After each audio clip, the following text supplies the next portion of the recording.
जय श्री राम। शंखनाद में आपका स्वागत है। इधर राहुल गांधी संसद में हंगामा करने में मस्त हैं और उधर पंजाब में कांग्रेस पस्त है। कांग्रेस में ऐसा झगड़ा चल रहा है कि झगड़ा पंजाब से बढ़ते बढ़ते दिल्ली तक पहुंच गया है और यहाँ पर राहुल गांधी से मिलने के लिए 15-15 विधायकों ने चिट्ठी लिख डाली है। चन्नी समर्थक विधायकों ने चिट्ठी लिखी है जिसमें राहुल गांधी से मिलने के लिए समय मांगा है और अपनी बात रखने की बात कही है कि हम बताएंगे राहुल गांधी को कि क्या चल रहा है। और असल में बात है कि राजा वड़िंग को हटाए, चन्नी को प्रदेश अध्यक्ष बनाए, ये मांग इन्होंने रखनी है। और यहाँ पर चरणजीत सिंह चन्नी, प्रताप सिंह बाजवा, सुखजिंदर सिंह रंधावा, ये तीनों दिल्ली में है। सत्र भी चल रहा है। चन्नी और रंधावा तो सांसद ही है, प्रताप सिंह बाजवा विपक्ष के नेता हैं, लेकिन वो भी दिल्ली में मौजूद हैं और यह केसी वेणुगोपाल से मुलाकात हुई है। चरणजीत सिंह चन्नी की नहीं हुई है, लेकिन रंधावा की, बाजवा की मुलाकात हुई है। ये 15 विधायकों की चिट्ठी भी वही लेकर आए हैं क्योंकि पंजाब में हालात नहीं संभल रहे हैं। इन्होंने सोचा था, राहुल गांधी ने, केसी वेणुगोपाल ने सोचा था कि थोड़ी सी शक्ति दिखाएंगे, चन्नी को यहाँ बुलाकर डांट लगाएंगे और वहां भूपेश बघेल को भेजेंगे और वो राजा वड़िंग के साथ घूम घूम कर प्रचार करेंगे और दिखाएंगे कि भाई यही है आला कमान के भेजे हुए, उनके नाम पर डबल मोहर लगाएंगे। लेकिन सारा प्लान फेल हो गया। भूपेश बघेल 9 दिनों से पंजाब में है, 18 सभाएं की हैं, जिनमें से 6-7 सभाओं में चन्नी समर्थकों ने हंगामा कर दिया। ये लोग सभाएं कर रहे हैं, हर बूथ कांग्रेस मजबूत, लेकिन हाल ये हो रहा है हर बूथ कांग्रेस में फूट। 6-6, 7-7 जगहों पर कुर्सियां चली, धक्का मुक्की हुई, बघेल गो बैक के नारे लगे और चन्नी समर्थकों को आरएसएस का चमचा कह दिया गया। क्या क्या हंगामा हुआ है, खूब लड़ाई झगड़ा हुआ है। बघेल ने भी एक तरह से हथियार डाल दिए कि इनको समझाना बड़ा मुश्किल है। अब वो रिपोर्ट राहुल गांधी को दे चाहे किसी को दे, कोई ऐसे लिखकर तो रिपोर्ट देनी नहीं होती है, तो बताना ही होता है कि क्या चल रहा है, लेकिन हालात संभल नहीं रहे हैं। और यही वजह है कि अब केसी वेणुगोपाल को रंधावा और बाजवा से मिलना पड़ा है और आगे चल के चन्नी से भी मुलाकात और राजा वड़िंग से भी मुलाकात होनी है।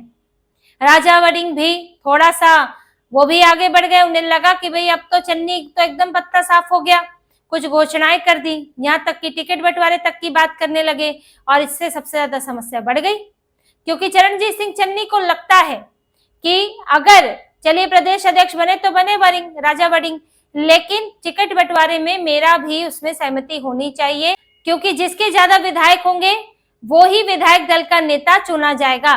और यहाँ राजा वड़िंग पूरी तरह से अपने लिए गोटियां सेट करने में लगे हैं और चन्नी की परेशानी यही है। चन्नी को तो लगता है कि मुझे तो इस्तेमाल करके फेंक दिया। जब लड़ाई चल रही थी कैप्टन अमरिंदर सिंह और नवजोत सिंह सिद्धू की, तो मुझे इस्तेमाल किया गया, 100 दिन का मुख्यमंत्री बनाया, लेकिन आज जब मौका है कि सरकार बन सकती है तो मुझे किनारे कर दिया और राजा वड़िंग को बना दिया। तो उनमें तो गुस्सा भरा पड़ा है। फिर उन्हें प्रताप सिंह बाजवा और सुखजिंदर सिंह रंधावा का भी साथ मिल गया है। तो इससे अब वड़िंग के लिए तो मुश्किल है ही, लेकिन यहाँ राहुल गांधी के लिए मुश्किल खड़ी हो गई है। अब आज चिट्ठियां आ रही है, कल को इस्तीफे आ जाएंगे। यहाँ पर तो पंजाब में विरोध प्रदर्शन भी दोनों नेताओं के विधायक अलग अलग करने लगे हैं। जो आम आदमी पार्टी के खिलाफ विरोध प्रदर्शन कर रहे हैं उसमें राजा वड़िंग के अलग जाते हैं, चन्नी के अलग किसी और दिन जाते हैं। तो झगड़ा यहाँ तक बढ़ चुका है और भूपेश बघेल से संभला नहीं है। चरणजीत सिंह चन्नी पर इन्होंने दबाव बनाने की कोशिश की तो उन्होंने वेणुगोपाल की बैठक में कह दिया कि आप चाहें तो इस्तीफा ले लें, क्योंकि उन्हें प्रचार समिति का अध्यक्ष बनाया गया है। उन्होंने कहा मैं अभी इस्तीफा दे देता हूं। तो वो तो पूरी तरह से एक तरह से मोर्चा खोलकर बैठे हैं और तब तक आप डरा सकते हैं जब तक कोई आपके हाथ में कुछ उसके लिए हो। आपने प्रचार समिति का अध्यक्ष बनाया, वो चाहिए नहीं, आपको हटाना है तो आप हटा दें। एक तरह से जब कोई इस्तीफा जेब में लेकर घूम रहा हो तो उसको कितना मजबूर किया जा सकता है किसी कंपनी में, तो वही बात यहाँ भी लागू होती है। चरणजीत सिंह चन्नी ने तो सीधे सीधे मोर्चा खोल दिया है और एक तरह से मोर्चा राजा वड़िंग के खिलाफ नहीं है, राहुल गांधी के खिलाफ है, क्योंकि राहुल गांधी की तरफ से ही भेजे गए थे प्रतिनिधि बनाकर भूपेश बघेल। लेकिन चरणजीत सिंह चन्नी ने बघेल के 3-4 दिन बीत जाने के बाद उनसे मुलाकात की थी, भाव भी नहीं दिया बघेल को। वो तो ये कहते हैं उनके गुट के नेता कि भाई बघेल तो आए हैं वड़िंग के लिए, हमारे लिए थोड़ी आए हैं। तो बड़ा घमासान चल रहा है इस वक्त पंजाब कांग्रेस के अंदर, बात संभल नहीं रही है और अब यहाँ तक नौबत है कि दिल्ली तक अब फिर से बात पहुंच चुकी है और 25 अगस्त तक का समय दिया गया है आला कमान को कि वर्डिंग पर अंतिम फैसला लें। अब आप अंतिम फैसला लेंगे, उसके बाद फिर हम अंतिम फैसला लेंगे। तो चुनाव जितना नजदीक आ रहा है, कांग्रेस का झगड़ा बढ़ता जा रहा है। अब कांग्रेस के विधायकों को लगता है कि इस बार चांस है, इस बार जीत सकते हैं। आम आदमी पार्टी कमजोर है और अभी तो बीजेपी और अकाली दल के गठबंधन की कोई पूरी तरह घोषणा नहीं हुई है और वो इस बीच में कमजोर भी हो चुकी है, अकाली दल खासतौर से। तो लगता है कि इस बार एंटी इनकम्बेंसी हम ले जाएंगे, लेकिन आप ले तो तब जाओगे जब साथ में एकजुट होकर लड़ोगे, वरना तो फिर हरियाणा सबके सामने है।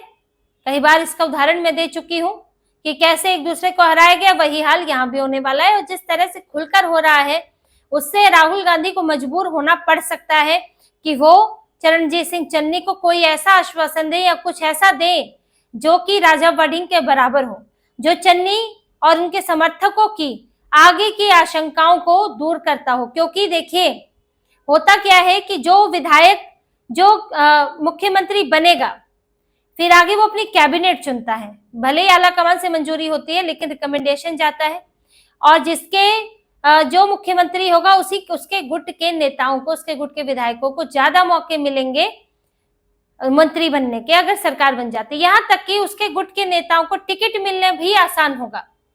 इसीलिए चन्नी के पीछे कई विधायक खड़े हुए हैं, भले ही उन्हें राहुल गांधी से झगड़ा मोल लेना पड़ रहा है। और यही बात राजा वड़िंग के समर्थकों को भी लगती है कि वड़िंग अगर सत्ता में होंगे, यानी कि मुख्यमंत्री होंगे, तो हमें फायदा होगा।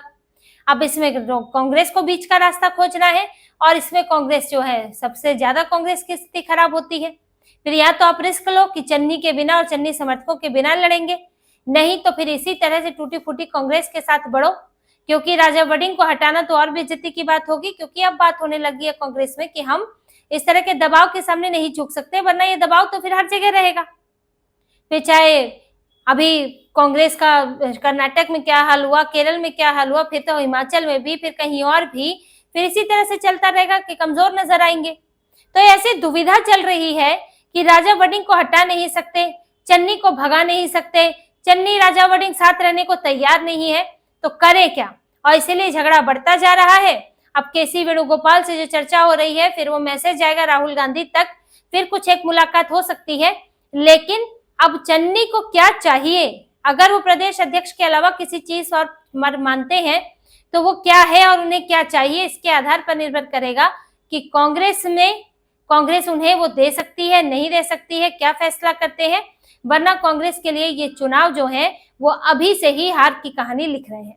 तो इसी तरह की और खबरें और विश्लेषण आपके लिए लाते रहेंगे। हमसे जुड़े रहिए, सब्सक्राइब कीजिए, कमेंट कीजिए। बहुत बहुत धन्यवाद। जय श्री राम।